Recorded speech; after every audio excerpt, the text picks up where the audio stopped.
Hi, this is Tom Payne, and I am on FR Conventions.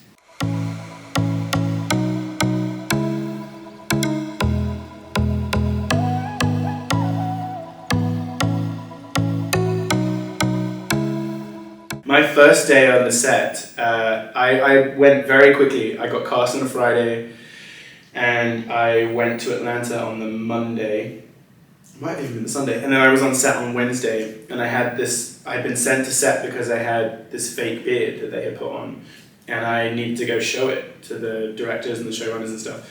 And on that, when I went to set that day, they even took some photos, which ended up being used for publicity and that I signed and whatever. And so then that was my first day on set, and I went and met Andy, and it was when Alexandria was like falling. It was like the episode before. And my first scene was after I'd been knocked unconscious, and I keep falling on Daryl, and he's like pushing me off, which was fun because I didn't have any lines and I was just being asleep. So it was a nice way to introduce me to the set and like the crew and how it works and stuff. And after that, it was me being chased around the field and my introduction and everything. But my first day was unconscious in the back of the car. Yeah.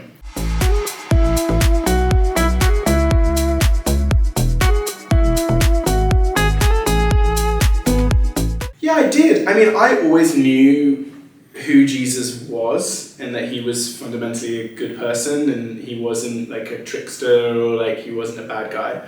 So it was quite surprising to me when the fans would come up to me when I started on the show like, oh, we weren't sure about you, like we didn't know what to think about you when you came. And I was like, really? He's called Jesus and like he's a nice guy. And like, then I watched the show and I understood like, oh, okay, they've met all these people who have like messed with them and stuff. But so, yeah, if Rick, has a brain and realizes that like Jesus is a good guy and only wants the best and like, but Jesus definitely in those first few episodes did need to convince him of that he was a good guy, and he literally has like, I trust you, trust us, like put your guns away, whatever, and so I feel like he earned the trust.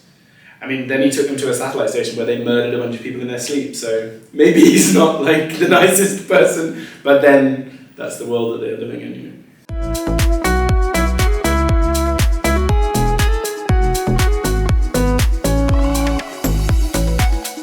Yeah, I mean, there's a lot of me in Jesus, and I feel like if a character really works, then it's because there's something that you can latch on to with the character that is also similar to you.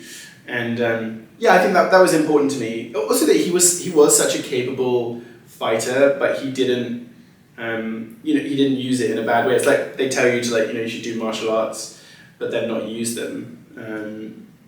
And he was definitely of that practice. Like he knew what he was capable of, but it gave him a certain amount of control in the world.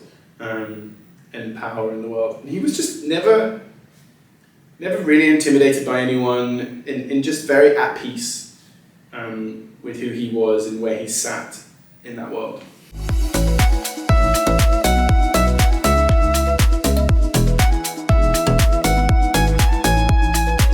I thought it was amazing. I was really happy to play a gay character on the biggest television show in the world at the time.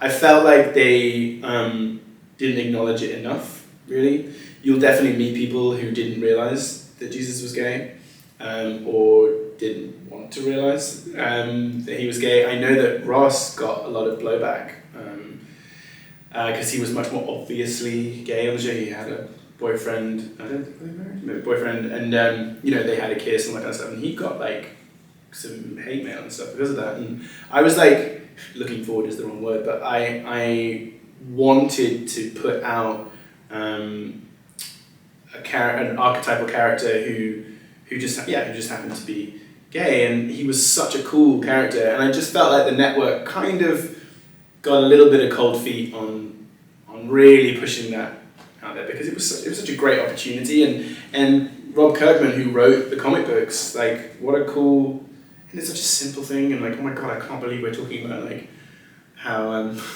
wow, you put a gay person on the television. Wow, what a step forward. But I'm happy that it was there, and I'm happy that the right people saw it. I'm happy that the right people had that character in that show. And if it takes putting that character in that show and some people and doing it in such a way that some people can ignore it, then that's fine. But the people that need to know and that it means something to, no. And so yeah, that meant a lot to me. And I know within that community, and not just the gay community, within the trans community and everyone, it was like a big deal to have a character on a big TV television like that within the community. So it meant a lot, and I know it meant a lot. I'm emotional now. It meant a lot to a lot of young people.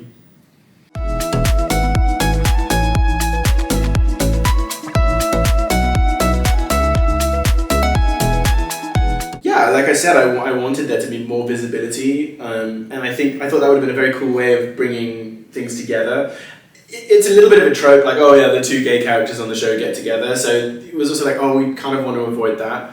But because of the time jump, Ross and I had a discussion, and we were kind of like, I think maybe they got together in that time, in the 7 years, and then they just became friends afterwards, and we kind of put that in there, that was understood between us.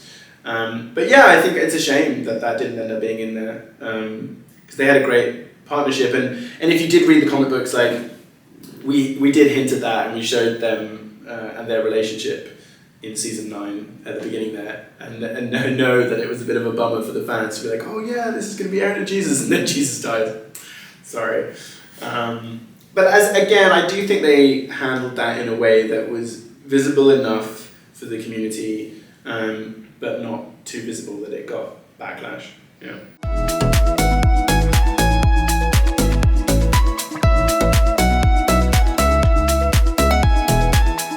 Yeah, it was cool. I mean, coming on the show is an odd thing because you're with the people that you work with most of the time. So yeah, I had scenes with most of the characters, but I did spend most of my time with Lauren and at the Hilltop. So with Xander, what was his character's name? The head of the Hilltop. He was the leader of the Hilltop. He was an asshole. Gregory.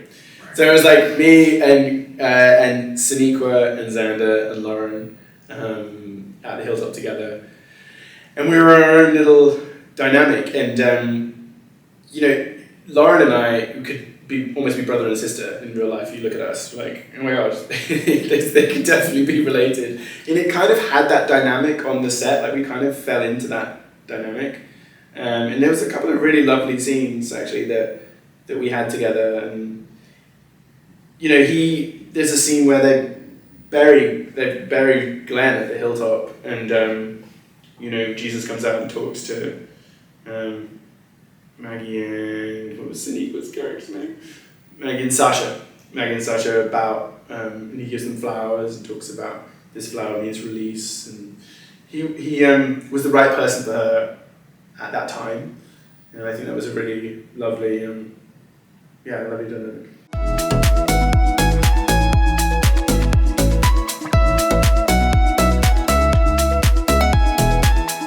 Yeah, I mean, it was a kind of a thing that had happened on the show a few times before. There was always a character who comes in and is more of a pacifist, or let's be more understanding of each other and stuff.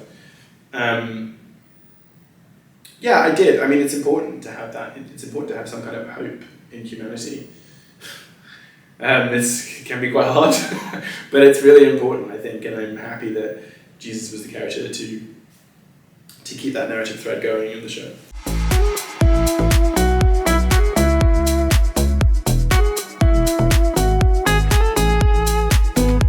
Well, hopefully they would have had that fight that happens in the comic books.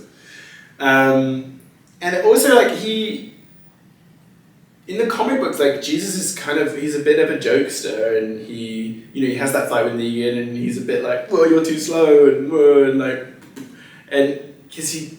I liked that. I felt like Negan was a little bit too all-powerful, and needed someone to mess with him a bit, and prick his armor a little bit. Unfortunately, I never had a scene with Jeffrey. We had that one scene where we all come to the sanctuary and we all fire our guns, and Negan comes out and gives a big speech, and we're all not shooting him, and then we managed to not shoot him when he stood out in the open there. Anyway, that's TV for you. Yeah, I wish that he had been a little bit more involved. You know, and in the Whisperer arc in the comic books, he's like very involved. But having said that, like I enjoyed that he was the guy that introduced the Whisperers, and I like the way they did that. So I can't really complain about that. But I wish he had more fights with people who weren't on his side, because we had that really cool fight with Lenny Morgan, and I was really happy to do that, and I love Lenny, and that was really fun to do. But yeah, it would have been nice if he had a bit more fighting with the bad guys.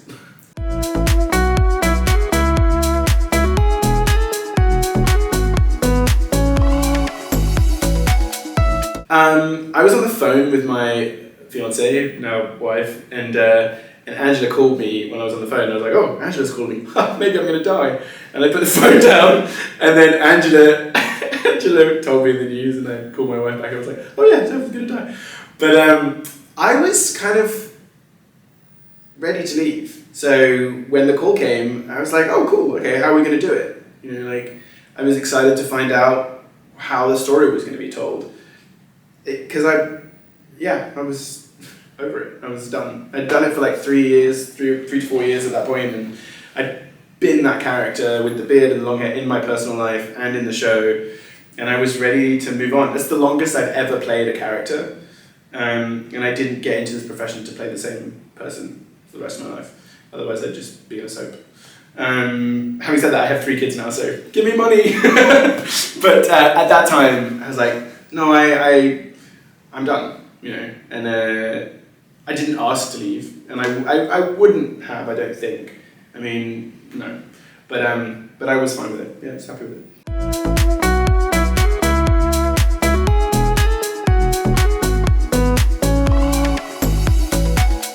It's amazing. We knew when we were shooting the show that, like, because it was such a big deal, I was like, wow, this is going to follow me for the rest of my life, and that's great, not so bad of a thing. And I'm going to see these people, not necessarily all at once and not, you know, all the time, but we're definitely going to be getting back together and seeing each other maybe for the rest of my life, and that's a really cool thing. And now, like, I left the show, I didn't have any children, I have 3 now, like, and other people have had more children and got married, and it's really cool to see. I mean, Chandler is 27 this month. I'm like, what is going on? And that's the stuff that really shows you how much time has passed. Because the older you get, like, oh, you know, everyone kind of looks the same until they get, like, old. But, like, people who were actual children on the show who are now, like, almost 30 is like, mind-blowing. But it's really cool to see people. Yeah, it's a gift. You don't often get that in work, so it's nice to catch up and see how everyone's doing and go for a drink in Paris. Like, I've been out with this cast in Tokyo and in Melbourne and Berlin and, like, all these cool places, and someone else is paying, and we go out and we have a drink and we meet all the fans. Everyone tells us how much they love us. It's like freaking insane. It's like, how cool is that, you know?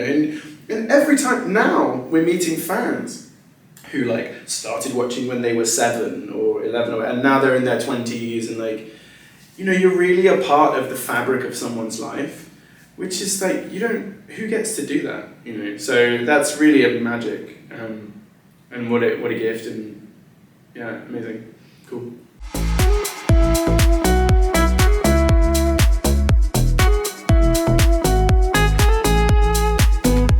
That was, so on Walking Dead, I was like, I don't feel like I'm, like, really getting stretched here, and I'm not, like, I like the character and he's cool and everything, but, like, I'm not, you know, I don't really have any, like, acting stuff to do. He's, like, very stoic and calm.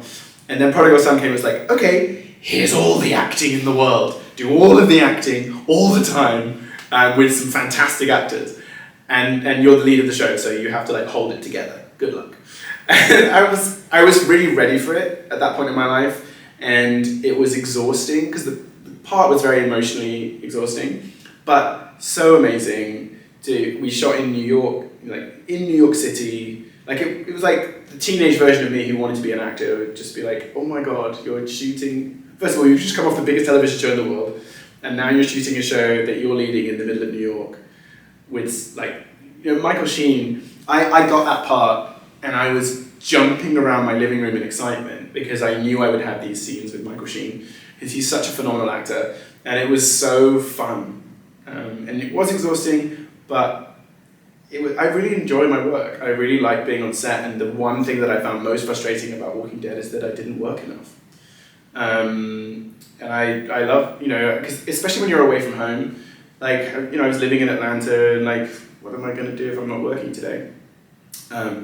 So it was really nice to just go and do work and do acting every day for 8 months. It was really, really cool. And people like that show as well, but it didn't, unfortunately, COVID kind of killed us. But people, it was on Netflix now in America, and people are discovering it, and I get a lot of people coming up to me about that show. So I'm really happy with both those shows.